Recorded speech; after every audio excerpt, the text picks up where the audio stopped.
Bem, vamos lá.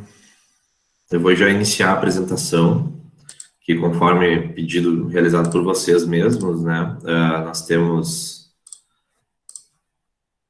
Eu fiz o resumo da aula, para que vocês acompanhassem e tenham como, como base para o estudo futuro, tá? Ok. Só ignorem essa data aqui que eu fiz no final. Bem, pessoal, a nossa aula começa aqui, ó, que são a temática que a gente vai abordar hoje. Deixa eu só colocar no modo de apresentação aqui. São as comissões de conciliação prévia, a CCP, tá? A CCP são comissões, né, que são instituídas seja no âmbito dos sindicatos ou das empresas, que servem para realizar conciliações no âmbito trabalhista, sem que, no intuito, né, de que não seja necessário o trabalho do Poder Judiciário para a resolução de demandas trabalhistas.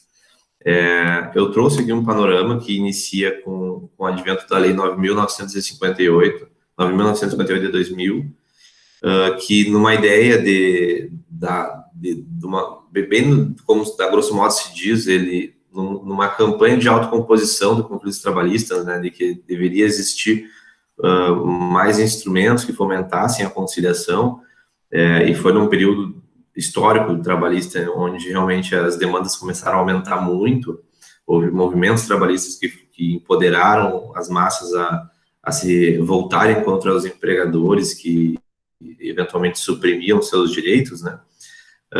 Começou essa campanha, digamos, do legislativo de trabalhar em alternativas que fossem capazes de satisfazer algumas demandas trabalhistas de uma maneira menos complexa, menos demorada, né, e também menos custosa para as partes, tá? Então, essa lei 9.958, já dei um print aqui só para vocês visualizarem como está no site do Planalto, e ela basicamente incluiu os artigos 925A e o H na CLT, tá? Eu trouxe ele aqui, ipsis literis, que são os próximos slides.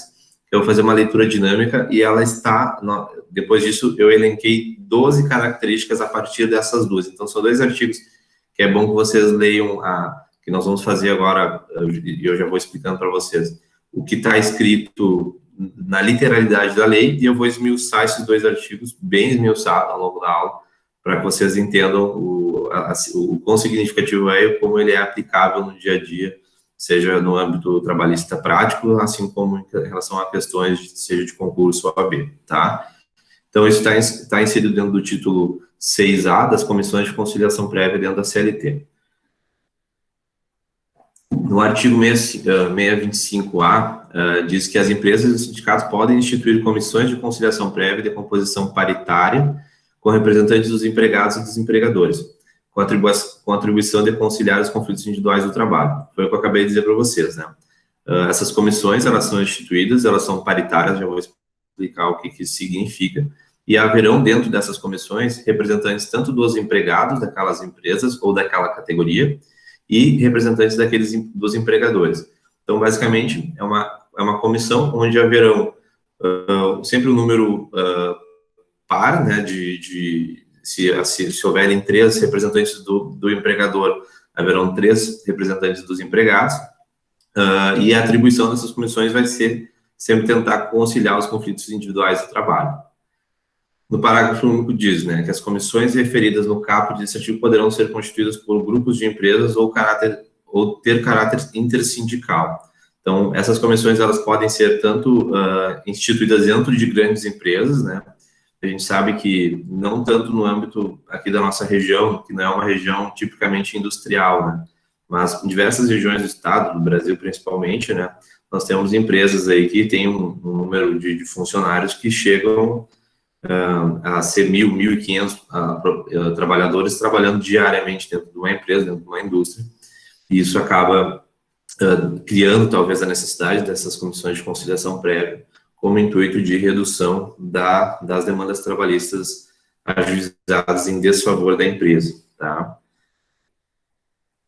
No artigo 625B, a comissão instituída no âmbito da empresa será composta de, no mínimo, 2 e no máximo 10 membros, e observará as seguintes normas. Então, aqui nós já temos um segundo ponto que é extremamente importante. Sempre haverá no mínimo 2 pessoas, e sempre no máximo 10 pessoas compondo essa comissão de conciliação prévia. Primeiro item, primeiro inciso, a metade de seus membros será indicada pelo empregador e a outra metade será eleita pelos empregados em escrutínio secreto fiscalizado pelo sindicato da categoria profissional. Então, vamos à parte prática. De que maneira a gente institui uma comissão de conciliação prévia? O dono da empresa que está sentindo a necessidade de ter uma CCP dentro da sua empresa, ele vai buscar a movimentação para que isso ocorra, e ele já vai ter em mente, por exemplo, vamos trabalhar sob a hipótese de que ele trabalhe no máximo de pessoas que podem trabalhar dentro de uma comissão, que são 10 pessoas. Então, ele tem 5 pessoas de confiança, são 5 empregados dele, antigos, que sabem que estão ali pela empresa, querem o melhor da empresa. Então, ele tem certeza que existirá uma parcialidade, né, não uma imparcialidade, uma parcialidade para a empresa, que vai ser importante para a empresa, porque, do outro lado, haverão representantes dos empregados que também serão parciais aos empregados, né? E no intuito de tornar isso aí mais efetivo, né, essa escolha dos empregados, elas não se dão por mera deliberalidade de alguém ou de um líder, alguma coisa, elas são eleitas, né? Então, é feito um escrutínio secreto. O escrutínio, para quem não sabe, é como se fosse uma sessão de votação, né, que é secreto, então o voto não é aberto, não é algo, levantem a mão, né, que acabaria criando certo constrangimento até. Então, um escrutínio secreto, com voto secreto, portanto, as pessoas serão eleitas, né, dentro do ambiente de trabalho, lá onde, dentro do ambiente onde será instituída a comissão, né. Como vocês podem ver ali, que ela poderá ser dentro de empresas, dentro de grupo de empresas, ou ter caráter intersindical, então, onde poderão ser instituídas comissões tanto em sindicatos como dentro de empresas, essas CCPs. Então, é feito o escrutínio secreto, são eleitos 5 empregados daquela empresa, que vão representar a classe trabalhadora daquela empresa ou daquela categoria, e do outro lado, haverão 5 profissionais empregados, né, contratados pela empresa, da confiança da empresa, que irão criar essa paridade aí de forças dentro da CCP. Haverá na comissão tanto os suplentes quanto forem os representantes titulares. Então, o que isso significa? Se é uma CCP de 2 membros, deverá ser um da empresa, um dos empregados, e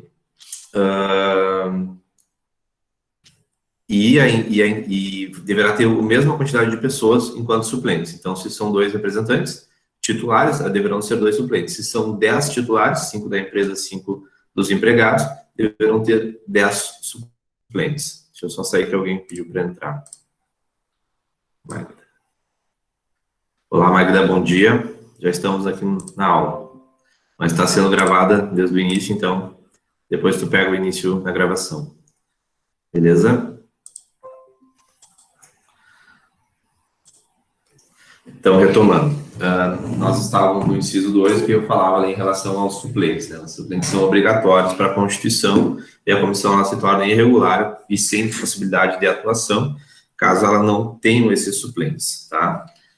O mandato dos seus membros titulares e suplentes é de 1 ano, permitida a recondução. Isso aqui é uma outra coisa extremamente importante que vocês vão precisar lembrar. Parágrafo 1º. É vedada a disposição dos representantes dos empregados, membros da Comissão de Conciliação Prévia, titulares e suplentes, até 1 ano após o final do mandato, salvo se cometerem falta grave nos termos da lei. Então, o que significa isso? É um resguardo da lei para que o empregado ele não faça represálias. Eu vou falar disso mais adiante, mas é bom que vocês visualizem. Por que é vedada a dispensa dos representantes dos empregados numa CCP após 1 ano do final do mandato? Ou seja, no inciso anterior ali, ó, no inciso 3, vocês podem ver que o mandato vai ser de 1 ano, né? Então, imaginem vocês, eles estão lá trabalhando muito belos na empresa de vocês, e vocês são eleitos, porque vocês são bons líderes, são eleitos só precisar Vou voltar de novo para a pessoa entrando. Oi, Ana Paula, bom dia. Sem problemas, Magna, vamos tocando aqui. Vou retomar ali. Então, o que eu estava comentando com vocês. Imaginem vocês estão lá, foram eleitos pelos seus pares, né, pelos seus colegas de trabalho.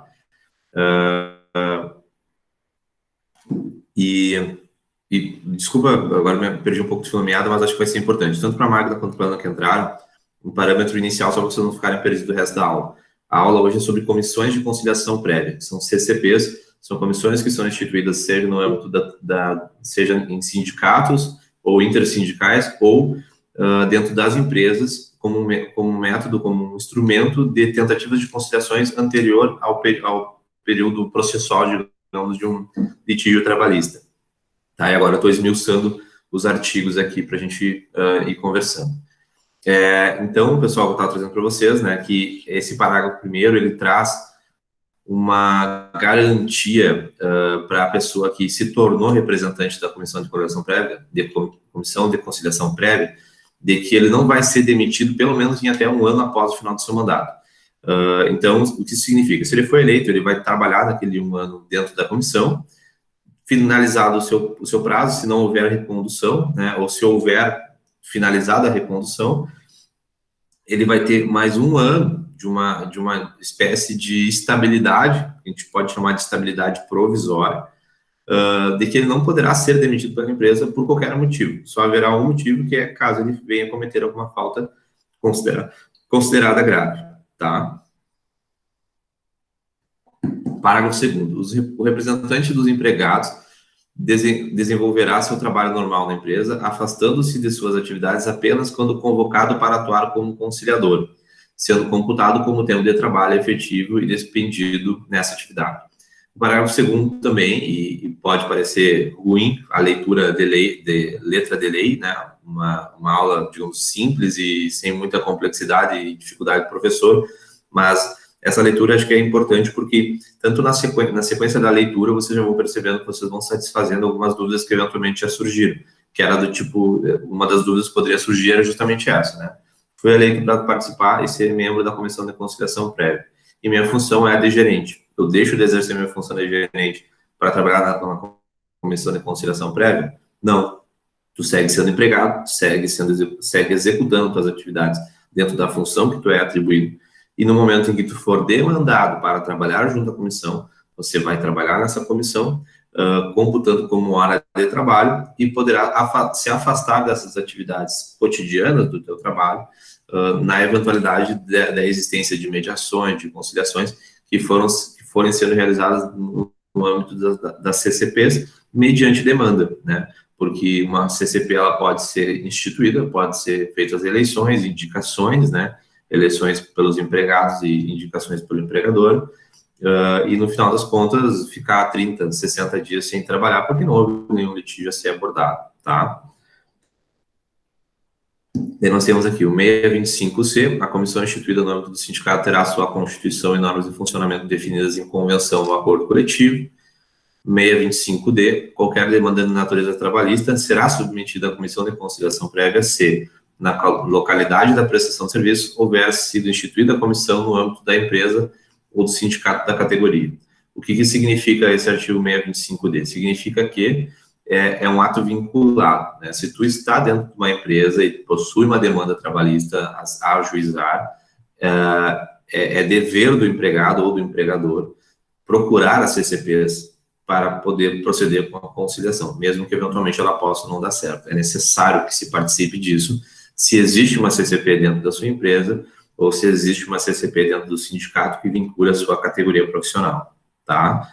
Se vocês tiverem alguma dúvida, para eu não precisar ficar voltando aqui, ó, vocês veem minha tela, né? E ver se tem alguma mensagem, ó.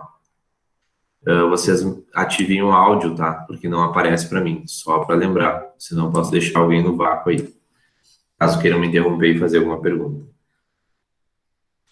Daí nós temos aqui, parágrafo 1º. A demanda será formulada por escrito ou reduzida a termo por qualquer dos membros da comissão, sendo entregue cópia datada e assinada pelo membro aos interessados. Ou seja, não é uma mera conversa, ela é formalizada reduzida a termo, então ela é escrita, né? E essa formalização, essa escrita, ela é entregue a todos os participantes interessados dentro da CCP, como meio de resguardo dos atos e decisões e conversas que foram ajustadas e que podem ter sido resultado, tido como resultado um acordo ou não, independentemente de ter havido um acordo ao final ou não, isso precisa estar, digamos que, escrito neste termo, que vai ser lavrado enquanto se reúne junto a uma CCP. Temos o parágrafo 2º, não prosperada a conciliação, será fornecido aos empregados e ao empregador declaração de tentativa conciliatória frustrada. Falaremos isso bem no finalzinho da aula, o último ponto. Não prosperando a conciliação, será fornecido ao empregado e empregador declaração de tentativa conciliatória frustrada. É um termo que tem como título tentativa conciliatória frustrada, com a descrição do que foi solicitado e o que não foi acordado, né?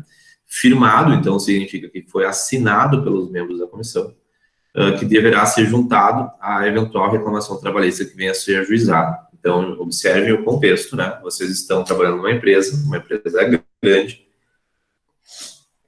que possui uma CCP, vocês se sentiram com o seu direito violado, porque vocês estão trabalhando mais horas do que recebem, e daí o que acontece? Vocês, de repente, pensam, não, eu vou demandar meu empregador, ele tem dinheiro, ele é um grande empresário, ele vai ter consciência de que eu preciso receber essas horas extras. Tu demanda a CCP, ele disse que não concorda com o pagamento, porque ele trabalha, digamos, sob o aspecto de compensação, a hora extra que tu trabalha hoje compensa em folga amanhã, e o empregado diz que não, ele quer receber em valores, ele quer receber a mais, e o empregado tranca o pé, o empregador tranca o pé, não chega no acordo, é lavrada o termo de tentativa conciliatória frustrada, e se o empregado quiser ajuizar uma ação buscando a sua reparação deste direito que julga ter, ele obrigatoriamente deverá juntar à reclamação trabalhista esse termo de conciliação frustrada como meio garantidor de que a ação judicial será recebida, né? Porque na eventualidade disso, não há como o juiz visualizar que, de fato, houve uma tentativa prévia. Então, o juiz vai analisar que, na empresa tem a CCP, o cara entrou com a ação, não vou nem receber a inicial, deveria ter contatado a comissão de conciliação prévia para tentar resolver isso junto ao empregador. Entendem? Aqui temos o parágrafo 3º, né? Em caso de motivo relevante que impossibilite a observância do procedimento previsto no caput deste artigo, será a circunstância declarada na petição inicial da ação intentada perante a Justiça do Trabalho. Caso exista na mesma localidade para a mesma categoria comissões de empresa e comissão sindical, o interessado optará por uma delas para submeter a sua demanda, sendo competente aquela que primeiro conhecer do pedido. Então, o que significa isso? Em grandes cidades, né, cidades mais desenvolvidas, maiores do que Santa Maria, principalmente, as CCPs são muito mais comuns do que são aqui, e essas CCPs elas podem uma sombrear a outra, né? Digamos, vocês podem trabalhar numa grande empresa, né, uma grande indústria em Minas Gerais, e de repente o sindicato da categoria de vocês, que é de torneiro mecânico, por exemplo, também tem uma CCP dentro do sindicato de torneiro mecânico. Então, o que isso acontece? O que isso faz acontecer? Vocês pensam, bem, é obrigatório que eu faça contato junto à comissão de conciliação prévia tentando um acordo. Eu tenho duas. O que eu faço? É obrigatório ir numa, é obrigatório ir noutra? Já que eu tenho uma no meu sindicato da categoria, eu sou obrigado a ir no da empresa, esse parágrafo 4º, ele esclarece isso. Em tese não. O que é a lei, o que a lei manda é que o empregado, ou melhor, o interessado, poderá recorrer à comissão que melhor achar interessante. E o competente será o primeiro a conhecer ela. Então, daqui a pouco a pessoa pode, inclusive, colocar o seguinte, olha, lá na empresa demora pra caramba isso aí, eu quero fazer no sindicato que eu acho que é mais rápido. E alguém diz, mas eu acho que no sindicato também demora. Então, vocês podem, por exemplo, protocolar nos dois, o primeiro que receber, né, que conhecer o pedido, se torna competente e torna incompetente a outra CCP, tá? Artigo 625E. Aceita a conciliação, será lavrado o termo assinado pelo empregado, pelo empregador e seu preposto e pelos membros da comissão, fornecendo cópias das partes. Parágrafo único. O termo de conciliação é título executivo extrajudicial e terá eficácia liberatória geral, exceto quanto às parcelas expressamente ressalvadas. O que isso é importante? Um termo de conciliação firmado, acordado e assinado, né, de acordo com o caput desse artigo, né, empregado e empregador, o seu preposto, ou o preposto, e os membros da comissão, a força dessa conversa, dessa conciliação, ela tem força de título executivo extrajudicial, portanto, exigível judicialmente. Então, não pensem que o empregado fala que vai fazer e não faz, que está tudo certo e o empregado perde tempo com aquilo. Muito pelo contrário, ele ganha muito tempo fazendo isso, porque ele, com o título executivo extrajudicial em mãos, o procedimento judicial, o procedimento para obtenção desse valor não vai se tornar judicial em caso de descumprimento, óbvio, mas vocês não vão precisar entrar com uma ação de conhecimento, né? Vocês não vão precisar buscar o conhecimento de um direito, ele já vai estar resguardado, garantido, indiscutível. O título executivo ele vai ser executado.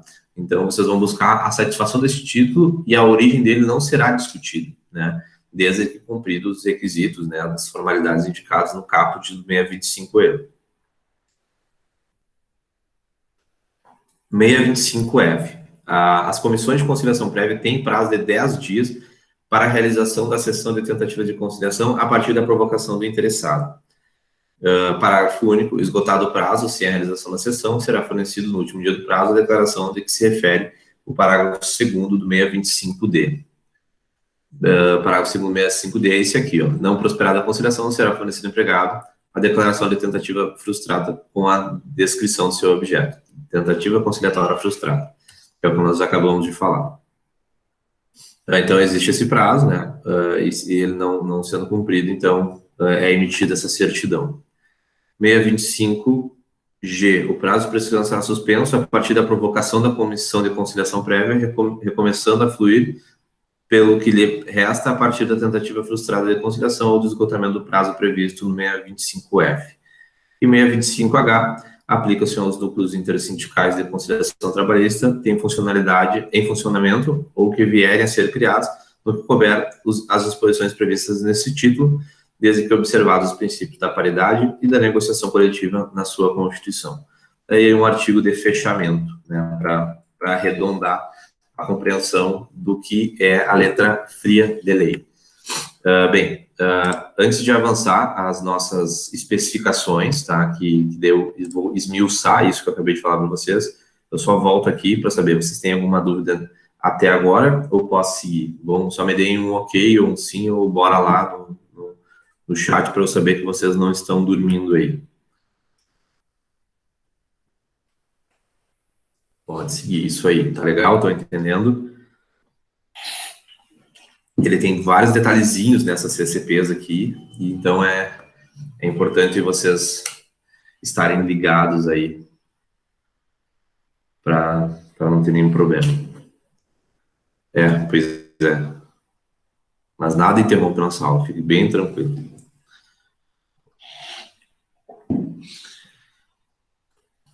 Voltando então, vocês estão vendo aqui minha página, vamos então, terminamos aqui o 625H, vamos aqui, objetivo. Se tivesse que resumir qual é o objetivo da CCP, é esse resumo aqui. O objetivo da CCP é o de tentar desafogar o grande número de ações trabalhistas ajuizadas diariamente e as que já tramitaram no Judiciário Trabalhista. Com efeito, tem como importância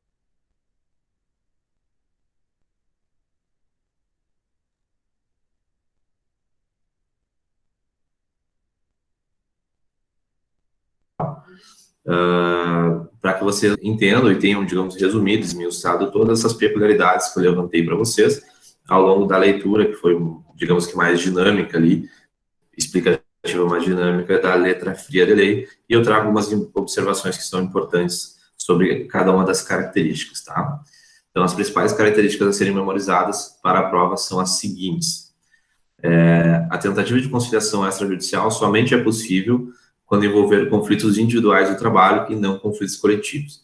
Então, todo e qualquer trabalho, avaliação, questão que vocês identificarem, que tratar CCP e vincular CCP para resolver problemas de ordem coletiva, vai estar errado. As CCPs, elas são para tratar de conflitos individuais do trabalho, não trata de direito coletivo, só direito individual. Característica número 2. Um dos pontos mais importantes é a composição paritária dessas comissões, ou seja, idêntico número de representantes dos empregados e empregadores. Né? Isso está tal e qual o que está escrito na lei. E eu vou esmiuçar aqui algumas coisas importantes, esmiuçar, as outras são extremamente óbvias e objetivas. E eu achei interessante trazer a leitura inicial desses artigos, porque às vezes a gente tem como, a leitura de artigo não nos ensina, digamos, é muito básico, eu poderia ler uma doutrina, eu poderia ir mais a fundo, mas tem doutrinas que não trazem, não têm condições de expor tanto quanto uma lei bem escrita traz. E na minha percepção, a parte da lei fria, né, a lei crua, que trata sobre essas CCPs, ela é extremamente objetiva. Ela é objetiva e clara. Fazendo a leitura daqueles artigos ali, vocês basicamente vão entender quase que 100% das CCPs, eu só não vou saber alguns detalhes que podem ser importantes, que é o que eu vou abordar aqui. Item 3. A instituição, criação das comissões é facultativa e não obrigatória. Ou seja, tem uma empresa com 1.500 funcionários. Estou obrigado a criar uma CCP? Não, não está obrigado. A CCP, ela serve como um mecanismo de diminuição de ações trabalhistas. É para resolver conflitos de ordem trabalhista dentro de microesferas extrajudiciais que podem auxiliar na diminuição de gastos, enfim, dentro da empresa e, inclusive, ajudar os empregadores a não ter que despender tanto tempo com ações judiciais. Então, independentemente de ser algo interessante para ambas as partes, ela não é obrigatória, independentemente da quantidade de pessoas que venha a compor uma categoria ou compor um quadro de funcionários de uma empresa. Item 4. Poderão ser criadas no âmbito das empresas ou grupos de empresas ou dos sindicatos, ou ter caráter intersindical. O que significa, eu já tinha trazido sobre isso, né? Mas dos âmbitos das empresas podem ser tanto uma CCP vinculada, digamos, à Gerdau, uma empresa gigante, ou daqui um pouco ao Grupo Seara. O Grupo Seara vai ter uma CCP e o Grupo Seara ela é dono, sei lá, da Perdigão, da Sadia, disso, daquilo, daquele outro. Então, pode ser tanto de empresas ou agrupamento de empresas, né, corporações, e não só sindicatos, mas também intersindicais, né, que podem estar, estejam situadas fisicamente lá dentro de um sindicato. Ela pode ter um caráter, digamos, que abranja mais do que uma categoria, desde que elas, não existe uma obrigação, mas elas costumam daí ter alguma correlação, né, digamos que pode ter uma função diferente, mas ela está atribuída dentro do âmbito industrial, está atribuída dentro do âmbito da produção de automóveis, ou está situada dentro de do ramo farmacêutico, por exemplo, né? Acaba se tornando intersindical. Tem o sindicato que trabalha lá com os técnicos de enfermagem, com os enfermeiros, com os atendentes de balcão, vinculados à área de farmácia. Então, pode ser intersindical, mas eles acabam tendo naturalmente uma correlação pela área de atuação dessas pessoas. Tenho 2 observações para trazer para você sobre esses pontos iniciais. Devido à alta rotatividade de empregados e ao elevado número de reclamações trabalhistas na Justiça do Trabalho, o que de certa forma prejudica a imagem das grandes empresas ou grupos econômicos, é comum a criação das referidas comissões. É o que eu acabei de dizer para vocês aqui.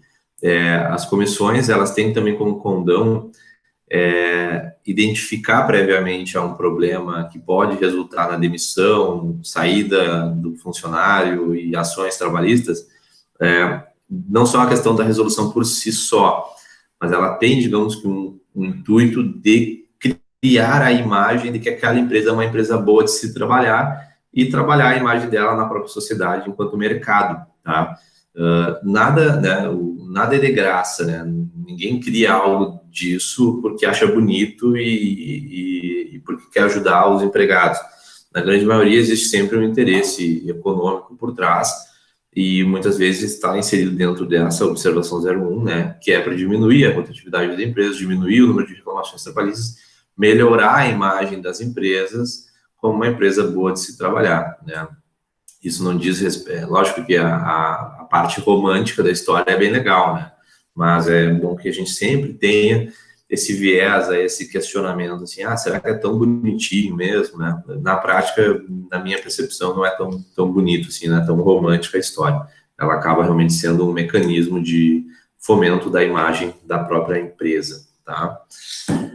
Observação 2. Caso exista na mesma localidade para a mesma categoria comissões de empresa e comissão sindical, o interessado optará por uma delas para submeter a sua demanda, sendo competente aquela que primeiro conhecer o pedido.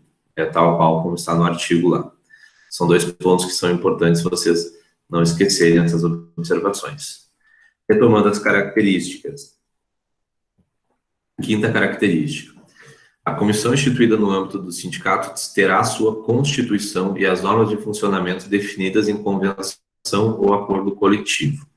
Atenção, cuidado com o clássico pega-ratão de que a constituição e normas de funcionamento da comissão instituída no âmbito do sindicato serão definidas em lei ordinária específica. Essa definição se dá em negociação coletiva, convenção ou acordo de trabalho. Tá? Então, a comissão instituída no âmbito do sindicato e até no âmbito das empresas, ela vai ser conversada, vai ter suas normas instituídas, constituídas, através de convenções de trabalho ou acordos coletivos. Né? Então, deverá existir uma conversa com o Ministério do Trabalho, com as empresas, com o ambiente local, para que as regras sejam definidas, né? Sejam estabelecidas as normativas de execução.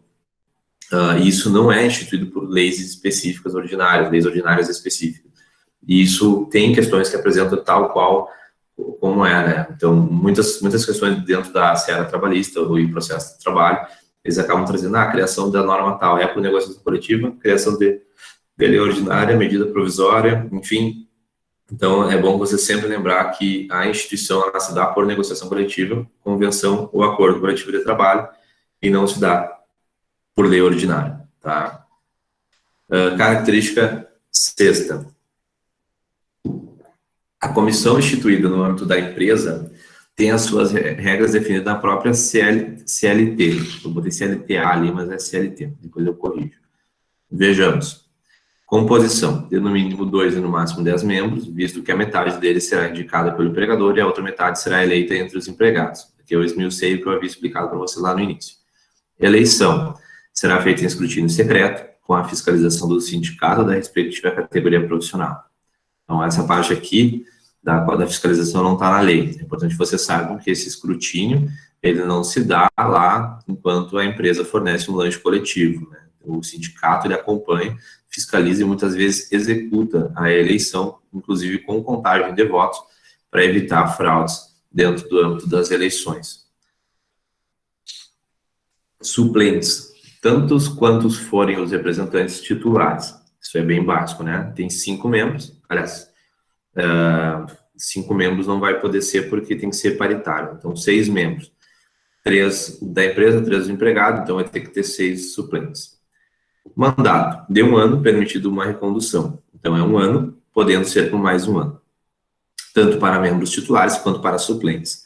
O que isso significa que tu pode ser suplente da CCP por 1 ano, tu pode ter a tua recondução, se tornar 2 anos de suplente, e aí tu interrompe a tua atuação dentro da CCP, mesmo nunca tendo atuado como titular. Estabilidade provisória. Trata-se de garantia de empregado aos membros da CCP. Características. Antes de entrar nas características, eu quero trazer para vocês, que eu falei para vocês o que a gente chamava de estabilidade provisória, né? Estabilidade dentro do emprego, a gente costuma ouvir só quando a gente fala em concurso público, né? A galera que não está afim muito de advogar e prefere concurso público, ela busca muitas vezes a estabilidade, né? E a estabilidade do concurso público, ela é provisória nos 2 primeiros anos, depois ela é uma estabilidade definitiva, né? Então, é importante que vocês saibam que equipara-se essa estabilidade lá do concursado aos membros da CCP. E essa estabilidade, ela se estende, lembrem vocês, né, por até 1 ano após o fim do mandato. Então, é importante vocês lembrarem disso, que aquela pessoa que está dentro da CCP, ela não pode ser demitida da empresa, porque eventualmente ela está conduzindo de uma maneira, obviamente, mais tendenciada, né, mais parcial para os empregados, a empresa de um pouco não gosta disso e quer demitir ela para pôr alguém que possa controlar mais e não seja tão favorável aos empregados, por exemplo. Então, para resguardar esse tipo de problema, existe essa estabilidade, tá? Com exceção da falta grave. Então, vamos lá as características. Os titulares, os representantes dos empregados que passam, são titulares os representantes dos empregados que passam no processo seletivo. Abrange tanto os membros titulares quanto os suplentes, tá? Então, a estabilidade se estende aos suplentes. Termo final dá-se a um ano após o fim do mandato. E no interregno de um ano, né, no decorrer de um ano, somente poderão ser dispensados se cometerem falta grave. Beleza? Vamos lá. Observação 1. Em relação à característica 6, tá? Por isso está na sequência aqui. A CLT é omissa quanto ao termo inicial da estabilidade provisória, ou seja, quando realmente começa essa garantia no emprego. Há quem sustente que o dies a quo é a eleição, justamente pela lacuna no diploma consolidado, que significa, né, pela ausência de menção específica, muita gente sustenta de que o dia da eleição é o dia inicial. Vocês podem até pensar assim, não, ok, beleza, mas vamos lá. Na percepção geral, que é a minha, não é entendimento, esse não é o entendimento mais correto. Tendo em vista que a hermenêutica jurídica prediciona como forma de integração do sistema jurídico a analogia, ou seja, ao caso concreto não regulamentado por lei, aplica-se norma que regulamenta caso semelhante. Analisando o ordenamento jurídico trabalhista, aplicam-se os artigos 8º, inciso 8º da Constituição Federal e o 543, parágrafo 3º da CLT, que delimitam o período de estabilidade provisória do dirigente sindical. Daí aí nós temos específico na CLT. Ou seja, do registro da candidatura e se eleito após um ano do final do mandato. Ou seja, ele amplia um pouco mais. E pensem, antes, vou concluir a leitura aqui e eu já explico. Logo, o termo inicial correto para a estabilidade provisória do membro da CCP é o registro da candidatura, até porque isso lhe garantirá maior proteção contra represálias do empregador. Então, observe o contexto político dentro de uma empresa que institui uma CCP. Vocês se declaram aptos a serem representantes dos seus pares, dos seus colegas de trabalho. Então, vocês, digamos, foram aquela pessoa que sempre questionou, né? Tipo, nunca foi aquela pessoa que baixou a cabeça e tal. A pessoa dizia, faz isso, e tu dizia, olha, eu não acho que seja a melhor coisa fazer assim, quem sabe eu faço assado.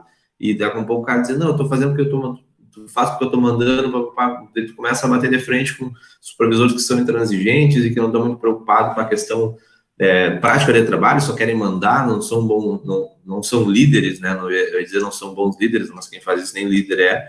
Mas vocês verificam isso e pensam, não, eu sempre fui uma pessoa que questionei e tal, tô bem aqui na empresa, tô crescendo e tal, eu sou uma pessoa que poderia ser representante dos meus pais.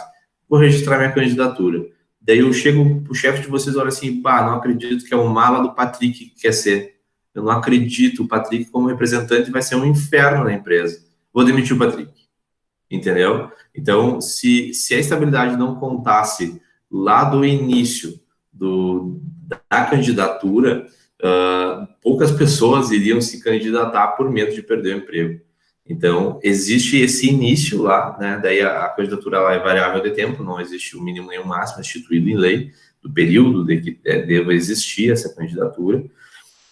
Então, por isso que existe esse primeiro parâmetro, e o segundo parâmetro, ele leva como base o final, né? O final do mandato. Então, concluído um ano, concluiu o mandato, seja com recondução ou não, né? Então, imagine, vocês iniciam lá dia 1º de janeiro de 2021.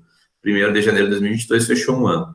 Se vocês não fizerem a recondução, no 1º de janeiro de 2022 acaba a estabilidade de vocês. Se há recondução, vocês vão ficar 2 anos no mandato, então vai terminar no 1º de janeiro de 2022 e a estabilidade de vocês vai a 1º de janeiro de 2023, tá? Só para vocês pegarem os lapsos temporais, são importantes para a gente ir entendendo a matéria.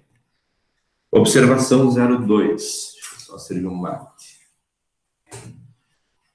Em decorrência da controvérsia mencionada, há dúvida sobre a necessidade ou não de inquérito judicial para apuração de falta grave para um membro da CCP, embora não seja pacífica. A linha de pensamento mais acertada é a da necessidade, por aplicação analógica do dispositivo dirigente sindical, na súmula 379 do TST. Os representantes dos empregados desenvolverão seu trabalho normal na empresa, afastando-se de suas atividades apenas quando convocada para atuar como conciliador, sendo computado como tempo de trabalho efetivo o despendido nessas atividades. Assim, o tempo dedicado à atividade de conciliador consubstancia interrupção do contrato de trabalho, computando-se como tempo de trabalho efetivo, tá? Então, isso aqui eu já havia trazido para vocês também. Características, voltamos a elas. 7ª e 8ª. Deixa eu ver se não tem nada que vocês tenham mandado. Não, tudo certo. Vamos às características 7ª e 8ª. A demanda será formulada por escrito ou reduzida a termo por qualquer dos membros da comissão, sendo cópia entregue datada e assinada pelos membros aos interessados. Isso já foi exposto para vocês. Em caso de motivo relevante que impossibilite a observância da passagem obrigatória pela CCP, partindo da premissa de que isso é que pressupõe a CLT, será a circunstância declarada na declaração trabalhista, na reclamação trabalhista, ajuizada perante a Justiça do Trabalho. Então, digamos que exista um fato que possa se tornar relevante,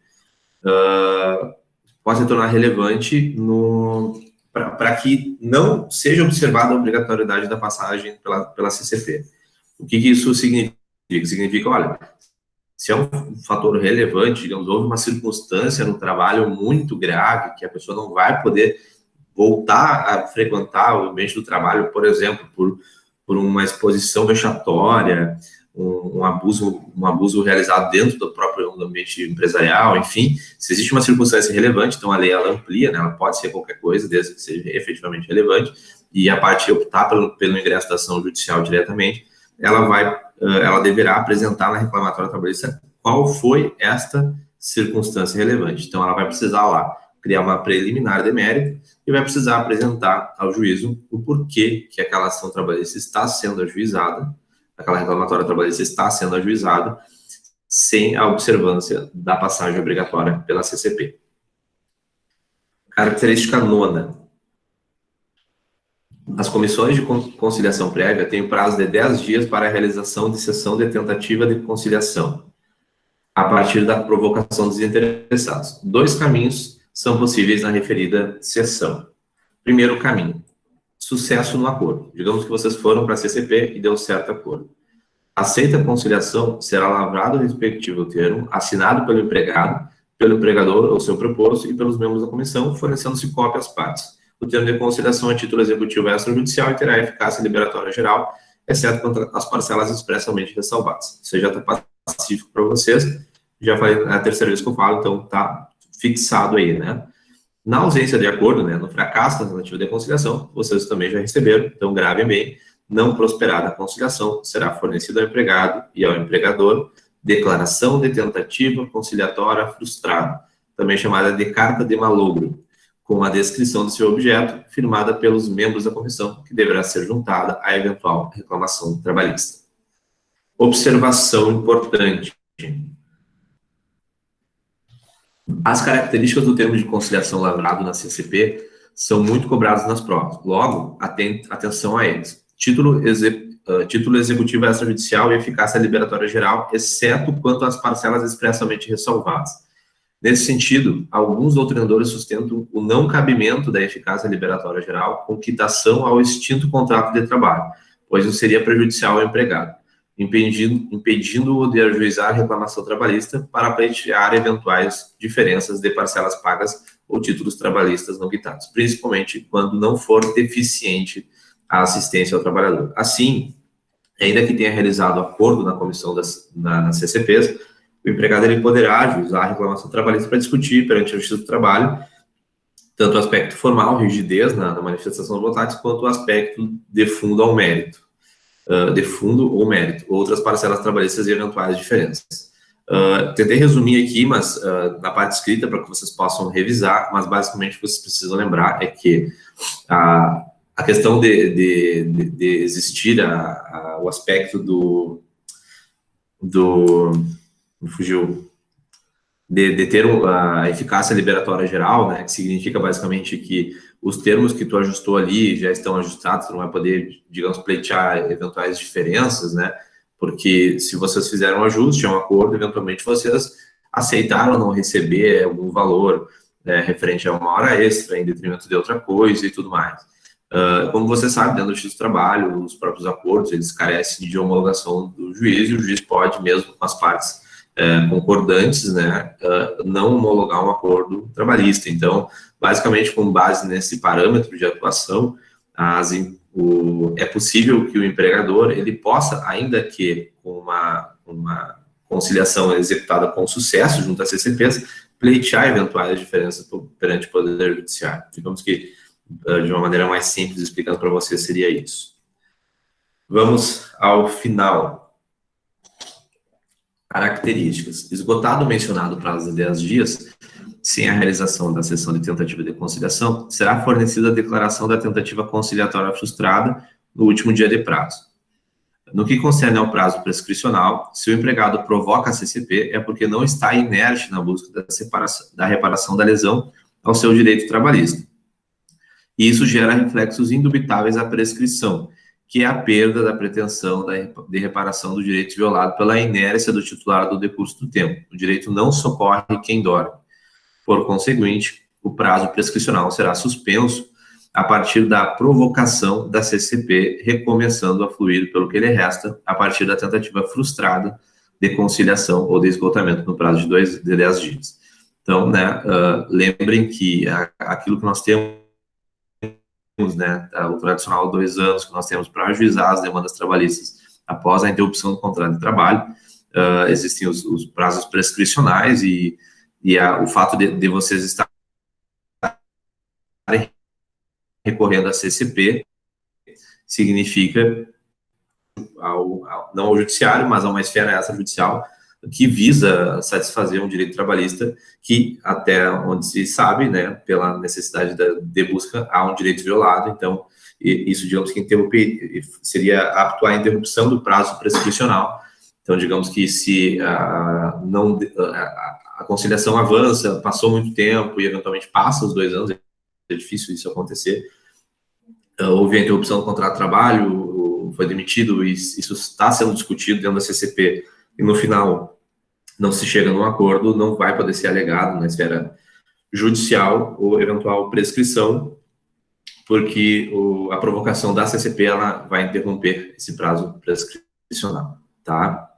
A última característica que eu trago para vocês é que, por derradeiro, aplicam-se aos núcleos intersindicais de conciliação trabalhista em funcionamento ou que vierem a ser criados as regras mencionadas, desde que observados os princípios de paridade e da negociação coletiva na sua Constituição. Então, existem 2 pontos que são importantíssimos, 2 palavras-chave dentro do que se refere às CCPs, é paridade e negociação coletiva, que significa, né, que essas comissões elas têm como condão, precisam ser efetivamente reais, né? Precisam ser, digamos que, precisam ser, não podem ser de fachada, elas precisam existir e precisam servir ao propósito que se propõe, beleza? Pessoal, não saiam ainda, nós já estamos se encaminhando para o final, só vou encerrar a apresentação, mas eu tenho mais uma coisinha para vocês aqui. Só um minutinho.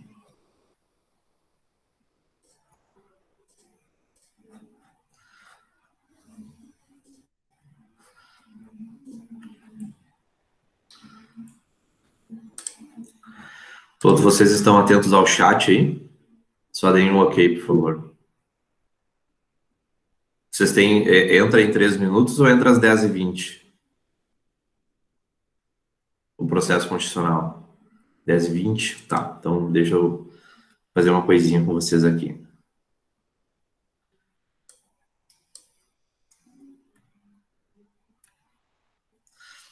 Bom, vocês vão olhar no chat aí agora. Eu vou tentar criar uma coisinha aqui, vamos ver. Ativar perguntas e respostas, pergunta. Bom, eu lancei uma pergunta e resposta ali, relativamente à Comissão de Conciliação Prévia e o Excelso Superior Tribunal Federal firmou um entendimento no sentido de que, eu vou colar aqui para vocês, vocês vão ver ali provavelmente vai ter 3 espaços, né? No canto direito, embaixo vai ter, vocês clicam na bolinha, desculpa, agora fugiu para mim aqui. Lá em cima vai ter um triângulo, um quadradinho, uma bolinha. Vocês clicando ali vai ter detalhes da reunião, o chat, as atividades que vão ser enquete, perguntas e respostas. Vocês clicam em perguntas e respostas, vão fazendo aí, se não acharem, me avisem no chat. Já vai ter ali uma pergunta, ó. Alguém curtiu, inclusive. Tem o gostei ali, ó. Eu também cliquei no gostei agora. Vocês podem ver, vão clicando aí para vocês testarem, tá? Eu vou lançar uma pergunta. Essa é a pergunta para vocês, e agora vocês não cliquem. Atualizou o aplicativo. Como assim? Tu tá conseguindo ver, Ana? Tá de boas? Tá diferente de antes. Isso, exato. Na verdade, não foi uma atualização, é que a Fadisma migrou, é que o Google Meet, ele suprimiu funcionalidades que nós tínhamos no plano que nós tínhamos para forçar grandes empresas a contratar o Enterprise do Google.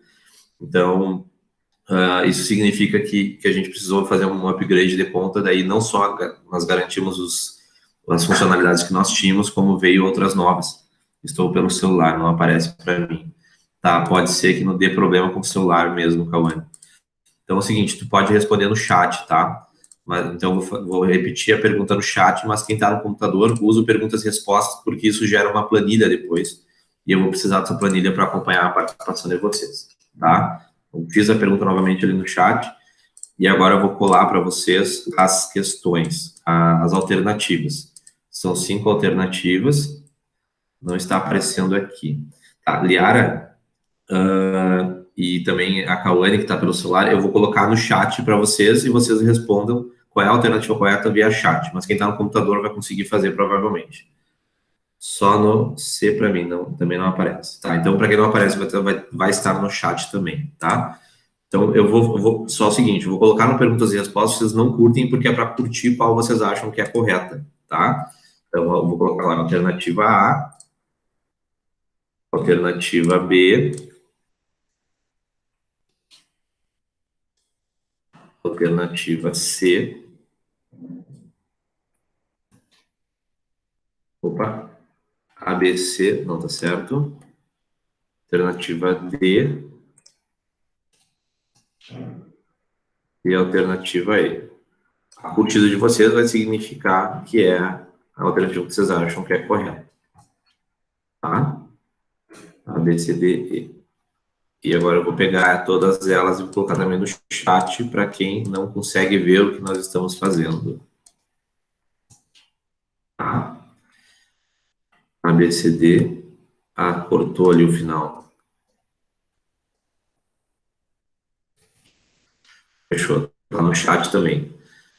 Leiam a pergunta e respondam com curtir ali, por favor.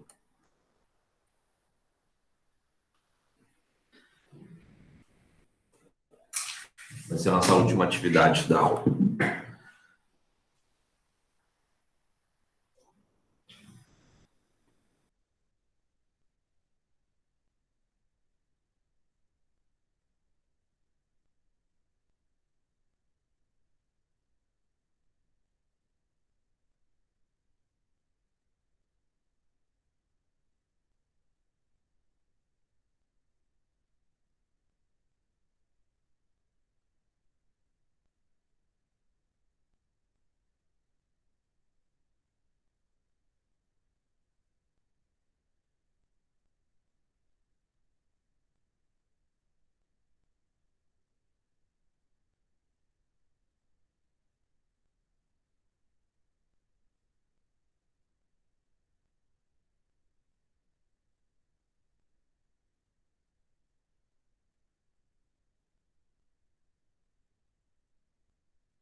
Bem, pessoal, temos 3 respostas até agora nas perguntas e respostas.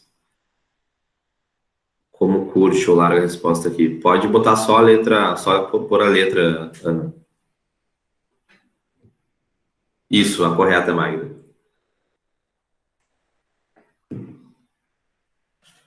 Então, vocês estão muito bem.